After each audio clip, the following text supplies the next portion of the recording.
Langhantel oder Maschine? Was bringt mehr Muskeln? Studien zeigen, beide Methoden können zu maximalem Muskelwachstum führen, solange du bis ans Muskelversagen gehst. Langhanteln trainieren oft mehr stabilisierende Muskeln und verbessern die Koordination. Perfekt für funktionelle Kraft. Maschinen hingegen isolieren den Zielmuskel und können sicherer sein, wenn du sowohl krafttechnisch als auch wiederholungstechnisch wirklich bis an dein Limit gehst. Das Fazit?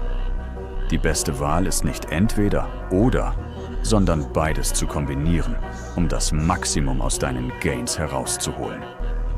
Folg mir für mehr.